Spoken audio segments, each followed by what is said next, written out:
Bonjour à tous et bienvenue sur Tekken, la chaîne branchée de la high-tech en France. Après le récent événement de la sortie de l'Apple Watch, j'ai choisi aujourd'hui de tester avec vous l'iPhone 6 et de vous donner mon avis dessus.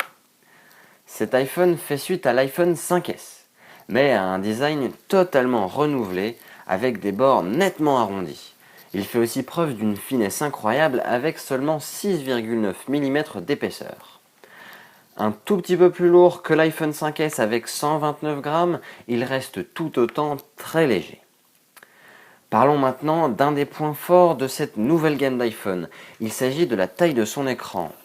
L'iPhone 6 a un écran de 4,7 pouces, ce qui est nettement plus grand que les iPhone 5, 5C et 5S qui ont un écran de 4 pouces. Je reparlerai avec vous un petit peu plus tard du choix de cette taille d'écran par rapport à l'iPhone 6 Plus. Parlons maintenant de résolution d'écran. L'iPhone 6 offre une résolution d'écran de 1334 par 750 pixels, ce qui est à peu près à quelques pixels près équivalent à la résolution de l'iPhone précédent, l'iPhone 5S. En termes de puissance et de processeur, l'iPhone 6 offre le dernier processeur de chez Apple, le A8. Assisté par le coprocesseur M8 de captage de mouvement, utilisant le gyroscope, l'accéléromètre et d'autres capteurs afin de retranscrire les mouvements de votre quotidien à travers les applications. Nous pouvons maintenant parler des aspects particulier du design de ce nouvel iPhone, il s'agit de son appareil photo. Oui, on voit tout à fait que l'objectif de cet appareil photo est proéminent et ressort du design général de l'iPhone. Il s'agit en fait d'une contrainte technique qu'Apple a été obligé de réaliser de par la finesse du téléphone. L'objectif photo offre toujours une qualité de 8 mégapixels qui est constant depuis l'iPhone 4S, mais qui reste malgré tout à une des meilleures qualités de photos sur le marché des smartphones aujourd'hui, car le logiciel de traitement photographique qui est derrière a lui évolué. Pour des questions de durabilité et pour ne pas abîmer cet objectif, Apple a choisi de recouvrir cet objectif avec une vitre en cristal de saphir.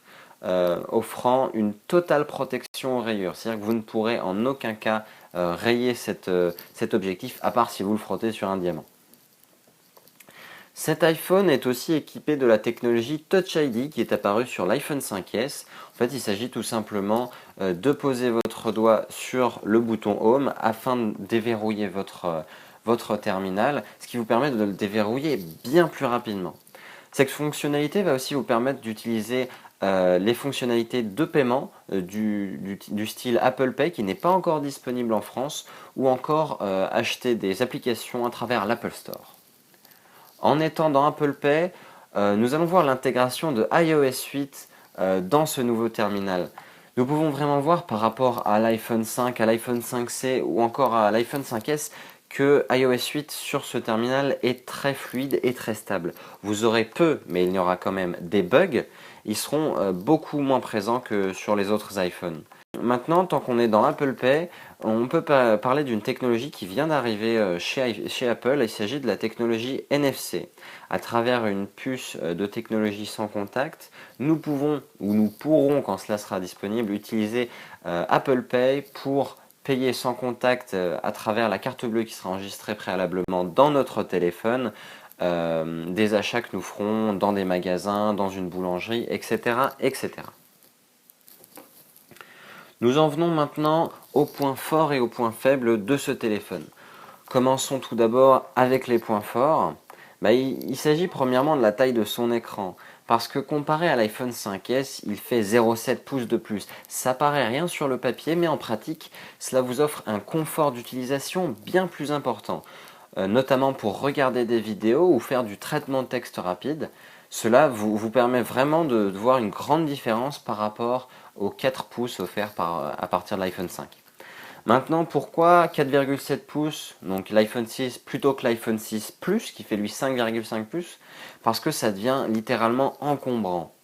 L'iPhone 6 fait à peu près la même taille que les Galaxy S5, Galaxy Note, ceci, etc. Il s'agit vraiment d'une grosse taille d'écran et outre le confort qu'elle vous apporte pour la lecture vidéo, la modification de documents, ça fait vraiment un inconvénient au niveau de la taille du téléphone lors de son transport, même lors de son utilisation en main. Ça devient compliqué d'arriver à taper partout sur l'écran tactile. Ça devient vraiment compliqué. Donc voilà, 4,7 pouces, c'est vraiment une taille intermédiaire entre les 4,4 pouces et les 5,5 pouces de l'iPhone 6 Plus. Et ça vous permet vraiment d'avoir un confort optimal. Maintenant, on parle aussi, comme on a vu tout à l'heure, de la qualité de l'appareil photo, des meilleurs sur le marché. 8 mégapixels, c'est pas beaucoup en termes techniques, mais en termes pratiques, c'est vraiment suffisant. Passons maintenant aux points faibles. Je soulèverai principalement la mémoire de ce téléphone. Évidemment, quand vous l'achetez, vous pouvez choisir la mémoire que vous allez avoir, donc 16, 32 ou 128 Go, mais tout cela va dépendre du prix que vous allez mettre dans le téléphone. Malgré cela, vous ne pouvez pas ajouter de carte SD pour avoir de la mémoire externe. Et oui, parce qu'il n'y a aucun port SD dans lequel vous pouvez ajouter une carte micro ou nano SD. Ça, c'est vraiment un point faible de la marque Apple par rapport à la mémoire. Tant qu'on est dans les points faibles, j'aborderai la batterie, non plus forcément comme un point faible, mais comme une question à soulever, parce que Apple a fait de nets progrès concernant sa batterie. Sur l'iPhone 5, c'était vraiment médiocre, on avait du mal à passer notre journée, alors que maintenant sur l'iPhone 6, ça a été vraiment largement augmenté, ce qui vous permet de faire largement une journée d'utilisation, et sur l'iPhone 6 Plus, voire plus. Vous n'êtes pas forcément obligé de le recharger, vous pourrez tenir jusqu'à un jour et demi sur l'iPhone 6 Plus. Donc voilà. Pour toute autre question concernant ce téléphone ou pour que je fasse une revue par exemple de l'iPhone 5S ou d'autres produits, n'hésitez pas à me laisser un commentaire en dessous auquel je me ferai un plaisir de répondre pour qu'on puisse échanger, se poser des questions, etc. N'oubliez pas que dans les prochaines semaines, on va couvrir la sortie de l'Apple Watch, donc en allant directement l'essayer en Apple Store dès le 10 avril, puis en effectuant une série de tests dès le 20 avril en studio pour vous lâcher en premier les caractéristiques de ce nouveau produit. Voilà, merci beaucoup de m'avoir suivi sur cette vidéo et à très vite sur Tekken.